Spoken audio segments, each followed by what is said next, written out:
Praise the lord. ದೇವರ ಪರಿಶುದ್ಧವಾದ ನಾಮಕ್ಕೆ ಮಹಿಮೆ ಉಂಟಾಗ್ಲಿ. ಕರ್ತನಲ್ಲಿ ಪ್ರೀತಿಯುಳ್ಳ ನನ್ನ ಎಲ್ಲ ಸಹೋದರ ಸಹೋದರಿಯರಿಗೆ, ಸೇವಕರಿಗೆ, ವೀಕ್ಷಕರಿಗೆ ಯೇಸು ಕ್ರಿಸ್ತನ ಮಧುರವುಳ್ಳ ನಾಮದಲ್ಲಿ ವಂದನೆಗಳನ್ನು ಸಲ್ಲಿಸುವನಾಗಿದ್ದೇನೆ. ಪ್ರಿಯರೇ, ನೀವೆಲ್ಲರೂ ಸಂತೋಷವಾಗಿದ್ದೀರಿ ಎಂಬುದಾಗಿ ನಾನು ನಂಬುತ್ತೇನೆ. ಹಾಗೆ ಇವತ್ತಿನ ದಿವಸ ಒಂದು ಸಂಭ್ರಮದ ದಿವಸ. ಆದರೆ ಇವತ್ತು ಪ್ರಪಂಚದ ಎಲ್ಲಾ ಕಡೆಗೂ ಆಚರಿಸ್ತಾ ಇದ್ದಾರೆ. ಆದರೆ ಇವು ಒಂದು ಕ್ರಿಸ್ಮಸ್ ಹಬ್ಬ ಬರೀ ಇವತ್ತು ಮಾತ್ರನ ಅಥವಾ ವರ್ಷ ಪೂರ್ತಿನೂ ಇರುತ್ತಾ? ಇದು ಅರ್ಥಪೂರ್ಣವಾಗಬೇಕಾದ್ರೆ ನಾವು ಏನು ಮಾಡಬೇಕೆಂಬುದಾಗಿ ಕೆಲವು ವಿಷಯಗಳ ಕುರಿತಾಗಿ ನಾವು ಧ್ಯಾನ ಮಾಡೋಣ. ಒಂದು ಚಿಕ್ಕ ಪ್ರಾರ್ಥನೆಯನ್ನು ಮಾಡಿಕೊಳ್ಳೋಣ. ಪ್ರೀತಿ ಸ್ವರೂಪನಾದ ಪರಲೋಕ ತಂದೆ ಆ ದೇವರೇ, ಯೇಸುವಿನ ನಾಮದಲ್ಲಿ ಪವಿತ್ರಾತ್ಮನ ಸಹಾಯದೊಂದಿಗೆ ನಮ್ಮ ಬಳಿಗೆ ಬರುತ್ತೇವೆ ಸ್ವಾಮಿ.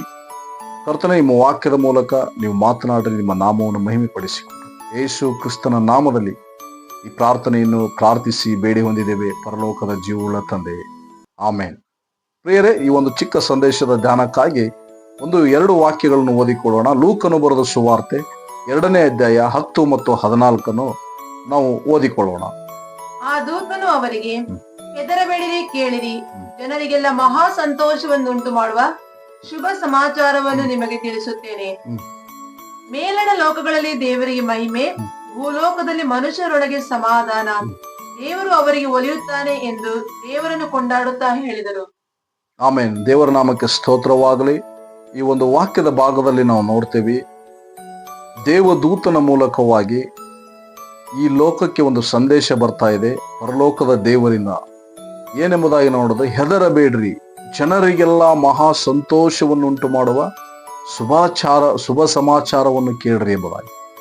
ಮತ್ತು ಅಷ್ಟು ಮಾತ್ರವಲ್ಲ, 14ನೇ ವಚನದಲ್ಲಿ ನೋಡ್ತೀವಿ, ಮೇಲಣ ಲೋಕಗಳಲ್ಲಿ ದೇವರಿಗೆ ಮಹಿಮೆ, ಮನುಷ್ಯರೊಳಗಡೆ ಭೂಲೋಕದಲ್ಲಿ ಮನುಷ್ಯರೊಳಗಡೆ ಸಮಾಧಾನ ಎಂಬುದಾಗಿ. ಪ್ರಿಯರೇ, ಯೇಸು ಕ್ರಿಸ್ತನ ಜನನದ ಮುಂಚಿತವಾಗಿಯೇ ಈ ಒಂದು ಮಾತುಗಳನ್ನು ನಾವು ನೋಡ್ಲಿಕ್ಕೆ ಸತ್ಯವೇದದಲ್ಲಿ ಬೈಬಲ್ನಲ್ಲಿ ಸಾಧ್ಯವಾಗುತ್ತದೆ.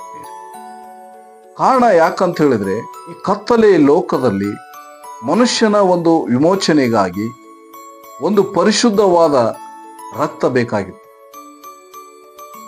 ಅದು ಆ ಪರಿಶುದ್ಧವಾದ ರಕ್ತದ ಮೂಲಕ ಮಾತ್ರ ಮನುಷ್ಯನನ್ನು ಆ ಪಾಪ, ಶಾಪ, ನರಕದಿಂದ ಬಿಡಿಸ್ಲಿಕ್ಕೆ ಸಾಧ್ಯವಾಗಿತ್ತು ಪ್ರಿಯರೇ.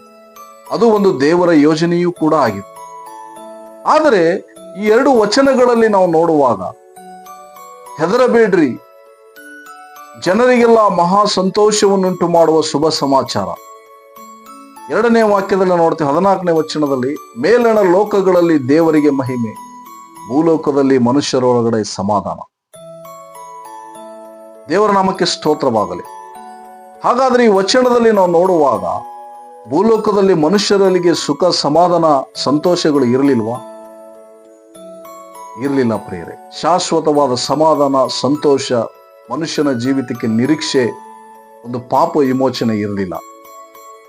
ಆದರೆ ಈ ವಚನದಲ್ಲಿ ನಾವು ನೋಡ್ತೇವೆ, ಇಡೀ ಲೋಕದ ಒಂದು ವಿಮೋಚನೆಗಾಗಿ ಕರ್ತನಾದ ಯೇಸು ಕ್ರಿಸ್ತನು ನರಾವತಾರ ಎತ್ತಿ ಆತನು ಈ ಲೋಕಕ್ಕೆ ಬಂದು ಎಲ್ಲರ ಪಾಪಗಳ ಪರಿಹಾರಕ್ಕಾಗಿ ಆ ಕಲ್ವಾರಿ ಕ್ರೂಜೆಯಲ್ಲಿ ಜಜ್ಜಲ್ಪಟ್ಟು ಸತ್ತು ಹೂಣಲ್ಪಟ್ಟು ಪುನರುತ್ಥಾನವಾಗಿ ಎಲ್ಲರಿಗೂ ಕಾಣಿಸಿಕೊಂಡು ಸ್ವರ್ಗಾರೋಹಣವಾಗಿ ತಿರುಗಿ ನಾನು ನ್ಯಾಯಾಧಿಪತಿಯಾಗಿ ಬರುತ್ತೇನೆ ಈ ಲೋಕಕ್ಕೆ, ಯಾಕಂದ್ರೆ ಪ್ರತಿಯೊಬ್ಬರಿಗೂ ನ್ಯಾಯ ತೀರ್ಪುದಿ ಎಂಬುದ ಒಂದು ಸಂದೇಶ, ಒಂದು ಮನುಷ್ಯರಿಗೆ ಒಂದು ವಿಮೋಚನೆ ಕಾರ್ಯ, ಒಂದು ದೇವರ ಯೋಚನೆ ತರುವಂಥದ್ದು ದೇವರ ಒಂದು ಯೋಜನೆ ಆಗಿತ್ತು. ಈ ಒಂದು ಸಂದರ್ಭದಲ್ಲಿ ನಾವು ನೋಡುವಾಗ, ಜನರಿಗೆ ಯಾವಾಗ ಒಂದು ಮಹಾ ಸಂತೋಷ ಉಂಟಾಗ್ತದೆ ಎಂಬುದಾಗಿ ನೋಡೋದಾದ್ರೆ, ಮೊದಲನೆಯದಾಗಿ ಪಾಪ ಕ್ಷಮಾಪಣೆ. ಒಬ್ಬ ಮನುಷ್ಯ ಯಾವಾಗ ಯೇಸುವಿನ ಕಡೆಗೆ ತಿರುಗಿಕೊಳ್ತಾನೋ ಅವಾಗ ಮೇಲಣ ಲೋಕದಲ್ಲಿ, ಪರಲೋಕದಲ್ಲಿ ದೇವರಿಗೆ ಮಹಿಮೆ ಉಂಟಾಗ್ತದೆ. ಇವತ್ತು ಕ್ರಿಸ್ಮಸ್ ಆಚರಿಸುತ್ತಿರುವಂತಹ ನಾವು ಒಂದು ಅರ್ಥ ಮಾಡಿಕೊಳ್ಳೋಣ. ಕತ್ತಲೆಯಲ್ಲಿ ಇರುವ ಜನರು, ದುಃಖದಲ್ಲಿರುವ ಜನರಿಗೆ, ಕಣ್ಣೀರಿನಲ್ಲಿರುವ ಜನರಿಗೆ, ಅಂಧಕಾರದಲ್ಲಿರುವ ಜನರಿಗೆ, ಮೂಢನಂಬಿಕೆಯಲ್ಲಿ ಇರುವಂತಹ ಜನರಿಗೆ ಈ ಮಹಾ ಸಂತೋಷದ ಸುದ್ದಿಯನ್ನು ನಾವು ಪ್ರಕಟಿಸ್ತಾ ಇದ್ದೇವಾ, ತಿಳಿಸುತ್ತಾ ಇದ್ದೇವಾ? ಇದರ ಮೂಲಕವಾಗಿ ದೇವರಿಗೆ ಮಹಿಮೆ ಉಂಟಾಗ್ತಾ ಇದೆ ಎಂಬುದಾಗಿ ನಾವು ಇವತ್ತು ನಮ್ಮನ್ನು ಪರೀಕ್ಷಿಸಿಕೊಳ್ಳುವಂತ ಸಮಯವಾಗಿದೆ. ಈ ಎರಡು ವಚನದಲ್ಲಿ ನಾವು ನೋಡುವಾಗ ಇವತ್ತು ಜನರಿಗೆ ನಿರೀಕ್ಷೆ ಇಲ್ಲ. ಏನು ನಿರೀಕ್ಷೆ ಇಲ್ಲ ಅಂದ್ರೆ, ಮಾನವನ ಜೀವಿತ ಏನಾಗಿದೆ, ಅವನು ಸತ್ತ ನಂತರ ಅವನ ಜೀವನ ಏನಾಗಿದೆ, ಅಥವಾ ಈ ಲೋಕಕ್ಕೆ ನನ್ನ ಜೀವಿತ ಸೀಮಿತವಾಗಿದೆ ಎಂಬುದು ಅವನಿಗೆ ಸ್ಪಷ್ಟವಾದ ಮಾಹಿತಿ ಇಲ್ಲ ಪ್ರಿಯ. ಪ್ರಪಂಚದ ಯೇಸುವನ್ನು ಅರಿಯದೇ ಇರುವಂತ ಒಬ್ಬ ವ್ಯಕ್ತಿಗೆ ಇದರ ಬಗ್ಗೆ ಏನಿಲ್ಲ, ತಿಳುವಳಿಕೆ ಇಲ್ಲ, ಅರಿವು ಇಲ್ಲ. ಆದ್ದರಿಂದ ಯೇಸು ಕ್ರಿಸ್ತನ ಒಂದು ಶುಭ ಸಂದೇಶ ಸಾರುವುದರ ಮೂಲಕ ಪಾಪ, ನೀತಿ, ನ್ಯಾಯ ತೀರ್ಪಿನ ಒಂದು ಪ್ರಕಟಣೆಯನ್ನು ನಾವು ಕೊಡುವಂತ ಒಂದು ಋಣದಲ್ಲಿ, ಒಂದು ಹಂಗಿನಲ್ಲಿದ್ದೇವೆ ಪ್ರಿಯ. ಯಾವಾಗ ಒಬ್ಬನ ಬಳಿಗೆ ನಾವು ಶುಭ ಸಂದೇಶವನ್ನು ಸಾರುತ್ತೇವೋ ಅದು ಒಬ್ಬ ಪಾಪಿಗೆ ಉಂಟು ಮಾಡುವಂತ ಮಹಾ ಸಂತೋಷ. ಅದಕ್ಕಿಂತ ದೊಡ್ಡ ಸಂತೋಷ ಯಾವುದಿಲ್ಲ ಪ್ರಿಯ. ಈ ಲೋಕದಲ್ಲಿ ಕ್ಷಣಿಕವಾದ ಸಂತೋಷ ಇದೆ. ಇವತ್ತು ಆ ಸಂತೋಷಕ್ಕಾಗಿ ಜನರು ಏನ್ ಮಾಡ್ತಾ ಇದ್ದಾರೆ? ಹಣ ಸಂಪಾದನೆಯಲ್ಲಿದ್ದಾರೆ, ಆಸ್ತಿ ಸಂಪಾದನೆಯಲ್ಲಿದ್ದಾರೆ, ಏನೆಲ್ಲಾ ಪಾಪವನ್ನು ಮಾಡ್ತಾ ಇದ್ದಾರೆ. ಭ್ರಷ್ಟಾಚಾರ, ಕುಡುಕತನ, ವ್ಯಭಿಚಾರ ಎಲ್ಲವನ್ನು ಮಾಡ್ತಾ ಇದ್ದಾರೆ. ಕಾರಣ ಏನಂತ ಹೇಳಿದ್ರೆ ಅವರಿಗೆ ಸಂತೋಷವಿಲ್ಲ. ತಾತ್ಕಾಲಿಕವಾದ ಸಂತೋಷಕ್ಕಾಗಿ, ಸಂತೋಷ ಇದರಲ್ಲಿ ಸಿಗ್ತದ, ಅದರಲ್ಲಿ ಸಿಗ್ತದ. ಯಾಕಂತ ಹೇಳಿದ್ರೆ ಅವರು ಪಾಪದಲ್ಲಿ ಇದ್ದಾರೆ, ಪಾಪ ಕ್ಷಮಾಪಣೆಯನ್ನು ಹೊಂದಿಲ್ಲ. ಆದ್ದರಿಂದ ದೇವರ ವಾಕ್ಯ ಹೇಳುತ್ತದೆ, ರೋಮಾಪುರದವರಿಗೆ ಬರೆದ ಪತ್ರಿಕೆ 3ನೇ ಅಧ್ಯಾಯ 23ನೇ ವಚನದ, ಎಲ್ಲರೂ ಪಾಪ ಮಾಡಿ ದೇವರ ಮಹಿಮೆಯನ್ನು ಕಳೆದುಕೊಂಡಿದ್ದಾರೆ ಎಂಬುದಾಗಿ. ಯಾಕೆ ಎಂಬುದಾಗಿ ನಾವು ನೋಡೋದಾದ್ರೆ, ಅಪೊಸ್ತಲ ಕೃತ್ಯಗಳ ಪುಸ್ತಕ 17ನೇ ಅಧ್ಯಾಯದಲ್ಲಿ ನೋಡೋ, ಒಬ್ಬನಿಂದ ಎಲ್ಲಾ ಜನಾಂಗಗಳನ್ನು ಉಂಟು ಮಾಡಲಾಗಿ. ಈ ಒಬ್ಬ ಮನುಷ್ಯ ಪಾಪ ಮಾಡಿದ್ದರಿಂದ ಇಡೀ ಜನಾಂಗವೆಲ್ಲ ಪಾಪಮಯವಾಯಿತು. ಒಬ್ಬ ಪಾಪಿಯಿಂದ ಹುಟ್ಟುವ ಜನಗಳು ಪಾಪಿಯಾದರು. ಅಂದ್ರೆ ಮನುಷ್ಯ ಜನ್ಮ ಪಾಪಿ, ಕರ್ಮ ಪಾಪಿ. ಆದ್ದರಿಂದ ಜನರಲ್ಲಿ ಸಂತೋಷವಿಲ್ಲ, ಸಮಾಧಾನವಿಲ್ಲ. ಕ್ಷಣಿಕವಾದ ಸಂತೋಷ, ಮೋಜು ಮಸ್ತಿ ಇದೆ, ಆದರೆ ನಿಜವಾದ ದೇವರ ಸಮಾಧಾನವಿಲ್ಲ. ಯಾಕಂದ್ರೆ ಆ ಸೃಷ್ಟಿಕರ್ತನೊಂದಿಗೆ ಒಂದಾಗಿಲ್ಲ. ಪಾಪ ಕ್ಷಮಾಪಣೆ ಹೊಂದುವುದರ ಮೂಲಕ ದೇವರ ಜೊತೆ ಒಂದಾಗಿಲ್ಲ. ಆದ್ದರಿಂದ ಪರಲೋಕದ ಸಮಾಧಾನ ಅವರಲ್ಲಿ ಇಲ್ಲ. ಆದ್ದರಿಂದ ಅದಕ್ಕೆ ಒಂದೇ ಒಂದು ಮಾರ್ಗ, ಅದು ಯೇಸು ಕ್ರಿಸ್ತನ ಮೂಲಕ ಮಾತ್ರ ಸಾಧ್ಯ ಪ್ರಿಯರೇ. ಇಲ್ಲಿ ಇವತ್ತು ನಮ್ಮ ಪ್ರಪಂಚದಲ್ಲಿ, ಈ ಲೋಕದಲ್ಲಿ ಇವತ್ತು ಯಾಕೆ ಕಚ್ಚಾಟ, ಒಡೆದಾಟ, ಬಡದಾಟ, ಭ್ರಷ್ಟಾಚಾರ, ಕೊಲೆ, ವ್ಯಭಿಚಾರಗಳು ನಡೀತಾ ಇದೆ? ಪಾಪದ ನಿಮಿತ್ತವಾಗಿ ಪ್ರಿಯರೇ. ಈ ಪಾಪವನ್ನು ತೆಗೆಯಲಿಕ್ಕಾಗಿ ಯೇಸು ಕ್ರಿಸ್ತನು 2025 ವರ್ಷಗಳ ಹಿಂದೆ ನಮ್ಮ ಮಧ್ಯದಲ್ಲಿ ನರಾವತಾರ ಎತ್ತಿ ಬಂದನು ಎಂಬುದಾಗಿ ನಾವು ಈ ಲೋಕಕ್ಕೆ ಪ್ರಕಟಪಡಿಸಬೇಕಾಗಿದೆ, ತಿಳಿಸಬೇಕಾಗಿದೆ. ಯಾಕಂದ್ರೆ ಪಾಪವನ್ನು ಕ್ಷಮಿಸುವ ಅಧಿಕಾರ ಇರುವಂಥದ್ದು ಸೃಷ್ಟಿಕರ್ತನಾದ ದೇವರಿಗೆ, ಪರಿಶುದ್ಧನಾದ ದೇವರಿಗೆ ಮಾತ್ರ. ಪಾಪಿಯಿಂದ ಪಾಪಿಗೆ ಬಿಡುಗಡೆ ಸಿಗುವುದಿಲ್ಲ ಪ್ರಿಯರೇ. ಆದ್ದರಿಂದ ನಾವು ನೋಡ್ತೇವೆ, ಕೀರ್ತನೆಗಳ ಪುಸ್ತಕ 32ನೇ ಅಧ್ಯಾಯ ಅದರ 1ನೇ ವಚನದಲ್ಲಿ ನಾವು ನೋಡುವಾಗ ದೇವರ ವಾಕ್ಯ ಈ ರೀತಿಯಾಗಿ ಹೇಳುವುದನ್ನು ನಾವು ಗಮನಿಸುತ್ತೇವೆ ಪ್ರಿಯರೇ. ಆ ವಚನವನ್ನು ಓದಿಕೊಳ್ಳೋಣ. ಯಾವನ ದ್ರೋಹವು ಪರಿಹಾರವಾಗಿದೆಯೋ, ಯಾವನ ದ್ರೋಹವು ಪರಿಹಾರವಾಗಿದೆಯೋ, ಯಾವನ ಪಾಪವು ಕ್ಷಮಿಸಲ್ಪಟ್ಟಿದೆಯೋ, ಯಾವನ ಪಾಪ ಕ್ಷಮಿಸಲ್ಪಟ್ಟಿದೆಯೋ ಅವನೇ ಧನ್ಯನು, ಅವನೇ ಧನ್ಯನು. ದೇವರ ನಾಮಕ್ಕೆ ಸ್ತೋತ್ರವಾಗಲಿ. ಅದೇ ರೀತಿಯಾಗಿ 3ನೇ ವಚನವನ್ನು ಓದಿಕೊಳ್ಳೋಣ. ನಾನು ನನ್ನ ಪಾಪವನ್ನು ಅರಿಕೆ ಮಾಡದೇ ಇದ್ದಾಗ ದಿನವೆಲ್ಲ ನರಳುವುದರಿಂದ ನನ್ನ ಎಲುಬುಗಳು ಸವೆದು ಹೋಗುತ್ತಿದ್ದವು. ನೋಡ್ರಿ, ನಾನು ನನ್ನ ಪಾಪವನ್ನು ಅರಿಕೆ ಮಾಡದೇ ಇದ್ದಾಗ ದಿನವೂ ನಾನು ನರಳುತ್ತೇನೆ, ನನ್ನ ಎಲುಬುಗಳು ಸವಿದು ಹೋಗುತ್ತೆ. ಇವತ್ತು ಮನುಷ್ಯರಲ್ಲಿ ನರಳಾಟ ಇದೆ. ಕಾರಣ ಏನು ಗೊತ್ತಾ? ಪಾಪ ಕ್ಷಮಾಪಣೆ ಇಲ್ಲ, ಪಾಪದ ಅರಿಕೆ ಇಲ್ಲ. ಪಾಪ ಕ್ಷಮಾಪಣೆ ಎಲ್ಲಿ ಸಿಗ್ತದೆ ಅಂತ ಗೊತ್ತಾದ್ರೆ ಅವರು ಪಾಪದ ಅರಿಕೆಯನ್ನು ಮಾಡ್ತಾ ಇದ್ದಾರೆ. ಆದ್ದರಿಂದ ಇಲ್ಲಿ ಒಂದು ಅರ್ಥ ಮಾಡಿಕೊಳ್ಬೇಕು ಪ್ರಿಯರೇ. ಪಾಪ ಕ್ಷಮಾಪಣೆ ಹೊಂದಿದ್ರೆ ಈ ಲೋಕದಲ್ಲಿ ನರಳಾಟ, ಈ ಲೋಕ ಬಿಟ್ಟ ನಂತರವೂ ಕೂಡ ನರಕದಲ್ಲಿ ನರಳಾಟ. ಯಾಕಂದ್ರೆ ಪಾಪ ಕೊಡುವ ಸಂಬಳ ಮರಣ, ಅಂದ್ರೆ ನರಕ. ಇದು ಶಾರೀರಿಕವಾದ ಮರಣವಲ್ಲ, ಇದು ಆತ್ಮಿಕವಾದ ಮರಣವನ್ನು ಸೂಚಿಸ. ಆತ್ಮಿಕ ಮರಣ, ಎರಡನೇ ಮರಣ ಏನನ್ನು ಸೂಚಿಸಿದೆ? ಬೆಂಕಿ, ಗಂಧಕಗಳು ಉರಿಯುವ ಕೆರೆ, ಅದು ನರಕ ಎಂಬುದಾಗಿ. ಅದಕ್ಕೆ ದೇವರ ವಾಕ್ಯ, ಯಾರ ದ್ರೋಹ ಅಳಿಸಲ್ಪಟ್ಟಿದೆಯೋ ಯಾರ ಪಾಪಗಳು ಕ್ಷಮಿಸಲ್ಪಟ್ಟಿದೆ ಅವನು ಎಷ್ಟೋ ಧನ್ಯನು ಎಂಬುದಾಗಿ. ಇವತ್ತು ಆ ದ್ರೋಹಗಳನ್ನು, ಆ ಪಾಪ ಅಪರಾಧಗಳನ್ನು ಗಳಿಂದ ಬಿಡಿಸಿ ವಿಮೋಚಿಸಲಿಕ್ಕಾಗಿ ಕರ್ತನಾದ ಯೇಸು ಕ್ರಿಸ್ತನು ಈ ಲೋಕಕ್ಕೆ ಬಂದನು ಎಂಬುದಾಗಿ ನಾವು ಅರ್ಥ ಮಾಡಿಕೊಳ್ಳಬೇಕು. ಆದ್ದರಿಂದ ದೇವರ ವಾಕ್ಯ ಹೇಳ್ತದೆ, ಯೋಹಾನನ ಬರೆದ ಸುವಾರ್ತೆ 3ನೇ ಅಧ್ಯಾಯ 16ನೇ ವಚನದಲ್ಲಿ ಈ ಒಂದು ವಚನ ಹೇಳುವಾಗ, ದೇವರು ಲೋಕದ ಮೇಲೆ ಎಷ್ಟೋ ಪ್ರೀತಿಯನ್ನಿಟ್ಟು ತನ್ನ ಒಬ್ಬನೇ ಮಗನನ್ನು ಕೊಟ್ಟನು, ಆತನನ್ನು ನಂಬುವ ಒಬ್ಬನಾದರೂ ನಾಶವಾಗದೆ ಎಲ್ಲರೂ ನಿತ್ಯ ಜೀವವನ್ನು ಪಡೆಯಬೇಕೆಂಬುದಕ್ಕಾಗಿ ಕೊಟ್ಟನೆ. ಇಲ್ಲಿ ಗಮನಿಸಬೇಕು, ಆತನನ್ನು ನಂಬುವನು ನಾಶವಾಗದೆ ಅಂದ್ರೆ ನಂಬದೇ ಇರುವವನು ದಂಡನೆಗೆ ಗುರಿಯಾಗುವನು. ಆ ದಂಡನೆ ಯಾಕೆ ಎಂಬುದಾಗಿ ನೋಡುವುದಾದರೆ, ಪಾಪದ ನಿಮಿತ್ತ ಒಬ್ಬ ಮನುಷ್ಯನಿಗೆ ದಂಡನೆ ಇದೆ. ಪಾಪ ಕ್ಷಮಾಪಣೆ ಹೊಂದದೇ ಇದ್ರೆ ದಂಡನೆ ಇದೆ. ಅದಕ್ಕೆ ಋಗ್ವೇದದ ವಚನದಲ್ಲಿ ನಾವು ನೋಡ್ತೀವಿ, ನ ರಕ್ತ ಪ್ರೋಕ್ಷಣಂ ನ ಪಾಪ ವಿನಾಶಂ. ರಕ್ತಧಾರೆ ಇಲ್ಲದೆ ಪಾಪ ಪರಿಹಾರವಿಲ್ಲ. ಅದನ್ನೇ ಬೈಬಲ್ ಹೇಳ್ತಾ ಇರೋದು. ಆದ್ದರಿಂದ ಮನುಷ್ಯನಿಗೆ ಒಂದು ಮಹಾ ಸಂತೋಷ ಉಂಟಾಗ್ಬೇಕಂದ್ರೆ, ಮನುಷ್ಯನ ಹೃದಯದಲ್ಲಿ ಮಹಾ ಸಂತೋಷ, ಒಂದು ಸಮಾಧಾನ ಉಂಟಾಗಬೇಕಾದ್ರೆ, ಮನುಷ್ಯನ ಕುಟುಂಬದಲ್ಲಿ ಒಂದು ಪ್ರಾಂತ್ಯದಲ್ಲಿ ಸಮಾಧಾನ ಉಂಟಾಗಬೇಕಾದ್ರೆ ಅದು ಯೇಸು ಕ್ರಿಸ್ತನ ಮೂಲಕ ಮಾತ್ರ ಸಾಧ್ಯ. ಮತ್ತು ಆ ಮನುಷ್ಯರಿಗೆ ನಿಜವಾಗಲೂ ನರಕದಿಂದ ಬಿಡುಗಡೆ ಆಗ್ಬೇಕಂದ್ರೆ ಅವರಿಗೆ ಯೇಸು ಕ್ರಿಸ್ತನ ಮೂಲಕ ಮಾತ್ರ ಸಾಧ್ಯ. ಒಂದು ವೇಳೆ ನೀವು ಹೇಳ್ಬೋದು, ನಾನು ಸಮಾಧಾನವಾಗಿದ್ದೀನಿ, ಸಂತೋಷವಾಗಿದ್ದೀನಿ, ಸಂತೋಷ. ಆದರೆ ಈ ಲೋಕದಲ್ಲಿ ಸಂಕಟಗಳು ಸಂಭವಿಸುವಾಗ, ಈ ಲೋಕದಲ್ಲಿ ಇಕ್ಕಟ್ಟುಗಳು ಸಂಭವಿಸುವಾಗ ನಿನ್ನ ಮಾರ್ಗ ಯಾವುದಾಗಿದೆ? ಬೈಬಲ್ ಹೇಳ್ತಾನೆ, ಮನುಷ್ಯನಿಗೆ ಒಂದು ಸರಳವಾದ ಮಾರ್ಗ ಉಂಟು, ಕಟ್ಟ ಕಡೆಗೆ ಮರಣ ಮಾರ್ಗ ಅಂದ್ರೆ ನರಕದ ಮಾರ್ಗ. ಇವತ್ತು ಆತ್ಮಹತ್ಯೆ ಯಾಕೆ ನಡೀತಾ ಇದ್ದಾವೆ? ಅವನ ಜೀವಿತದ ನಿರೀಕ್ಷೆ ಅವನಿಗೆ ಗೊತ್ತಿಲ್ಲ. ಯಾಕೆ ಭ್ರಷ್ಟಾಚಾರ ಮಾಡ್ತಾ ಇದ್ದಾರೆ? ಯಾಕೆ ಒಂದು ಲಂಚತನದಲ್ಲಿದ್ದಾರೆ? ಯಾಕೆ ಕೊಲೆಯಲ್ಲಿದ್ದಾರೆ? ಯಾಕೆ ಆತ್ಮಹತ್ಯೆಯಲ್ಲಿದ್ದಾರೆ? ಯಾಕೆ ವ್ಯಭಿಚಾರದಲ್ಲಿದ್ದಾರೆ? ಅನ್ಯಾಯದಲ್ಲಿ, ಅಧರ್ಮದಲ್ಲಿ ಯಾಕಿದ್ದಾರೆ? ಕಾರಣ ಅಂದ್ರೆ ಇದರ ಮೂಲ ಬೇರು ಪಾಪವಾಗಿದೆ. ಪಾಪದ ಫಲ ಅಧರ್ಮ, ಅನ್ಯಾಯ. ಅದಕ್ಕೆ ನಾವು ರೋಮಾಪುರದವರಿಗೆ ಬರೆದ ಪತ್ರಿಕೆಯಲ್ಲಿ ನಾವು ನೋಡ್ತೇವೆ, 7ನೇ ಅಧ್ಯಾಯ 24ನೇ ವಚನದಲ್ಲಿ ಒಬ್ಬ ವ್ಯಕ್ತಿ ಪಾಪದಿಂದ ಬಿಡಿಸಿಕೊಳ್ಳಲಿಕ್ಕೆ ಒದ್ದಾಡುತ್ತಾ ಇರುವಂತ ಒಬ್ಬ ವ್ಯಕ್ತಿ ಹೇಳುವಂತ ಒಂದು ವಾಕ್ಯ ಏನು ಗೊತ್ತಾ? ಅದನ್ನು ಓದಿಕೊಳ್ಳೋಣ. ಅಯ್ಯೋ, ನಾನು ಎಂತ ದುರವಸ್ಥೆಯಲ್ಲಿ ಬಿದ್ದ ಮನುಷ್ಯನು, ಇಂಥ ಮರಣಕ್ಕೆ ಒಳಗಾದ ಈ ದೇಹದಿಂದ ನನ್ನನ್ನು ಬಿಡಿಸುವವನು ಯಾರು?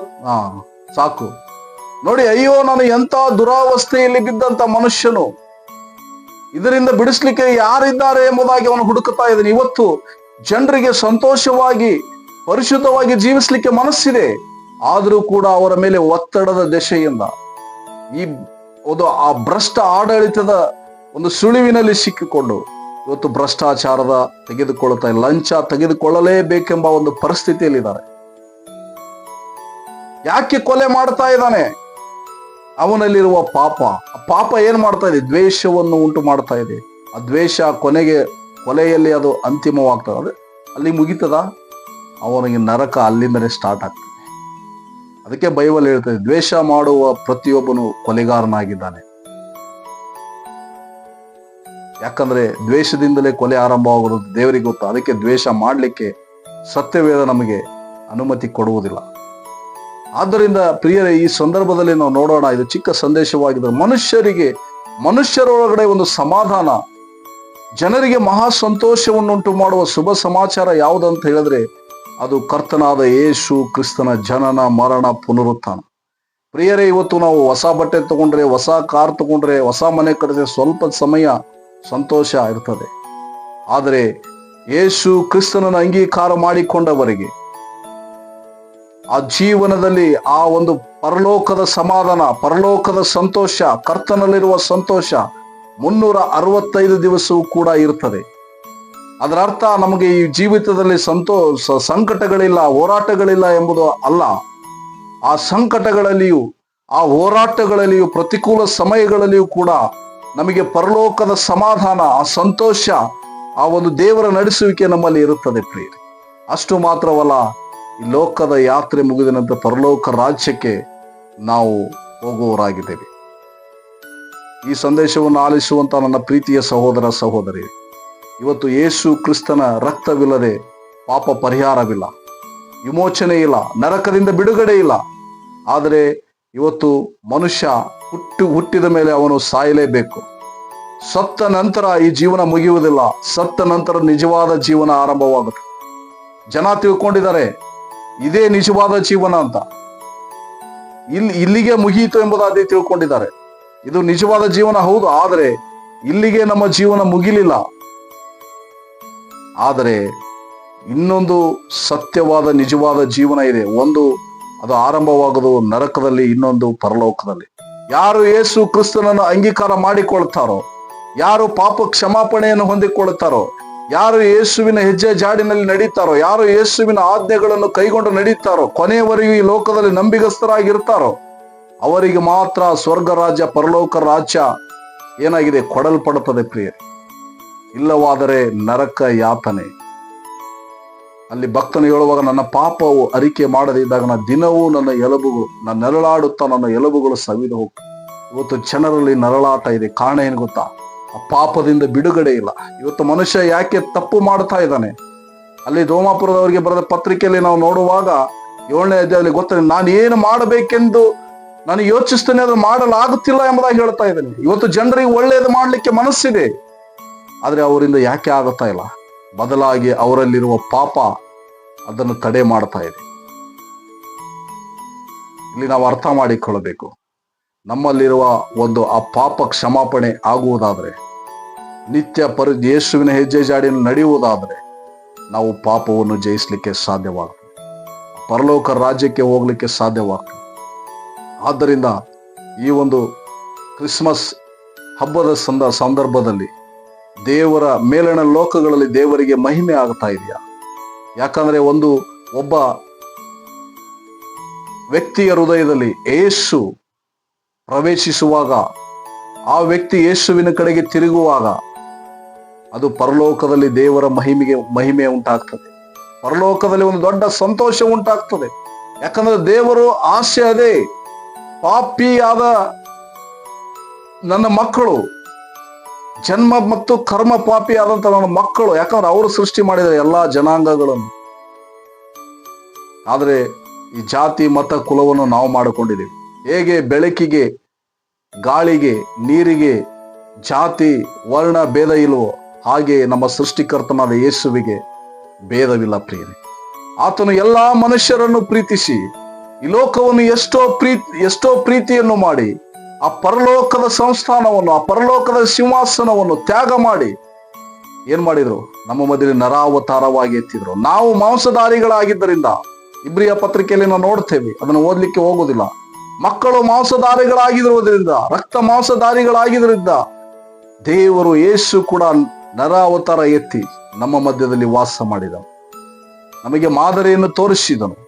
ಅಷ್ಟು ಮಾತ್ರ ಅಲ್ಲ, ನನಗೋಸ್ಕರ, ನಿಮಗೋಸ್ಕರ, ಈ ಲೋಕಕ್ಕೋಸ್ಕರ ಆ ಕಲ್ವಾರಿ ಕ್ರೂಜೆಯಲ್ಲಿ ಜಡಿಯಲ್ಪಟ್ಟು, ಜಜ್ಜಲ್ಪಟ್ಟು, ಸತ್ತು ಉಣಲ್ಪಟ್ಟು, ಆ ಪುನರುತ್ಥಾನ ಹೊಂದಿ ಮರಣವನ್ನು ಜಯಿಸಿ, ನಾನೇ ಸತ್ಯ ದೇವರು, ನನ್ನ ಹೊರತು ಯಾವ ದೇವರು ಇಲ್ಲ, ಯಾವ ರಕ್ಷಕನೂ ಇಲ್ಲ ಎಂಬುದಾಗಿ ರುಜುವಾತು ಮಾಡಿದ್ದಾನೆ ಎಂಬುದಾಗಿ ನಾವು ಅರ್ಥ ಮಾಡಿ ನಿಜವಾಗಿಯೂ ಈ ಶುಭ ಸಂದೇಶ ನಾವು ಸಾರುವುದಾದರೆ ಜನರಿಗೆ ಬಿಡುಗಡೆ, ಜನರಿಗೆ ಸ್ವೀಕಾರ ಮಾಡುವವರಿಗೆ ಸಂತೋಷ, ದೇವರ ಮೇಲಣ ಲೋಕಗಳಲ್ಲಿ ದೇವರಿಗೆ ಮಹಿಮೆ. ಆದ್ದರಿಂದ ಈ ಒಂದು ಕ್ರಿಸ್ಮಸ್ ಆಚರಣೆ ಅರ್ಥಪೂರ್ಣವಾಗ್ತಾ ಇದೆಯಾ? ನಮ್ಮನ್ನು ನಾವು ಪರೀಕ್ಷೆ ಮಾಡಿಕೊಳ್ಳೋಣ. ಈ ಒಂದು ಕ್ರಿಸ್ಮಸ್ ಲೌಕಿಕವಾಗಿ ಡಿಸೆಂಬರ್ 25 ಎಂಬುದಾಗಿ ನೋಡ್ತೀವಿ, ಡಿಸೆಂಬರ್ ತಿಂಗಳು ಎಂಬುದಾಗಿ ನೋಡ್ತೀವಿ. ಆದರೆ ಪರಲೋಕದ ಒಬ್ಬ ಯೇಸುವಿನ ಶಿಷ್ಯನಿಗೆ 365 ದಿವಸವೂ ಕ್ರಿಸ್ಮಸ್, 365 ದಿವಸವೂ ಕ್ರಿಸ್ಮಸ್. ಆದ್ದರಿಂದ ನಾವು ಕೇವಲ ಈ ತಿಂಗಳಲ್ಲಿ ನಮಗೆ ಇದೊಂದು ಅವಕಾಶ ಮಾಡಬೇಕು, ಆದರೆ ಈ ತಿಂಗಳು ಮಾತ್ರ ಸೀಮಿತವಾಗಿರಬಾರದು ಎಂಬುದಾಗಿ ನಾನು ಹೇಳುವಂತ ಒಂದು ಉದ್ದೇಶ. 365 ದಿವಸವೂ ಯೇಸುವಿನ ಜನನ ಮರಣ ಪುನರುತ್ಥಾನವನ್ನು ಸಾರಬೇಕು, ಯೇಸು ಕ್ರಿಸ್ತನ ಹೆಜ್ಜೆ ಜಾಡಿನಲ್ಲಿ ಜೀವಿಸಬೇಕು, ಮೇಲಣ ಲೋಕದಲ್ಲಿರುವ ದೇವರಿಗೆ, ಪರಲೋಕದ ದೇವರಿಗೆ ಮಹಿಮೆ ಉಂಟಾಗಬೇಕು ಎಂಬುದಾಗಿ ಈ ಒಂದು ಸಂದೇಶದ ಒಂದು ತಾತ್ಪರ್ಯವಾಗಿದೆ. ಆದ್ದರಿಂದ ಈ ವಾಕ್ಯದ ಮೂಲಕ ದೇವರು ನಿಮ್ಮನ್ನು ಆಶೀರ್ವಾದ ಮಾಡಲಿ. ಪ್ರಾರ್ಥನೆ ಮಾಡಿಕೊಳ್ಳೋಣ. ಪ್ರೀತಿ ಸ್ವರೂಪನಾದ ಪರಲೋಕದ ತಂದೆಯಾದ ದೇವರೇ, ಒಳ್ಳೆ ಸಮಯಕ್ಕಾಗಿ ಸ್ತೋತ್ರ. ನಿನ್ನ ವಾಕ್ಯದ ಮೂಲಕ ಮಾತನಾಡಿದಿರಿ ಸ್ವಾಮಿ. ನಿಮ್ಮ ನಾಮ ಮಹಿಮೆಪಡಿಸಿಕೊಂಡಿದ್ದೀರಿ.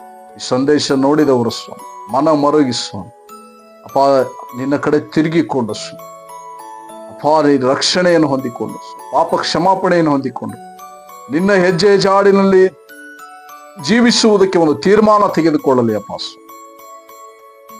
ಅಪ್ಪ ಈ ಮೆಸೇಜ್ ಮೂಲಕ ಸ್ವಾಮಿ ನಾವು ಆಶೀರ್ವಾದ ಮಾಡ್ತೇವೆ. ಯೇಸು ಕ್ರಿಸ್ತರ ನಾಮದಲ್ಲಿ ಬೇಡಿ ಹೊಂದಿದ್ದೇವೆ ಪರಲೋಕದ ಜೀವವುಳ್ಳ ತಂದೆ. ಆಮೆನ್.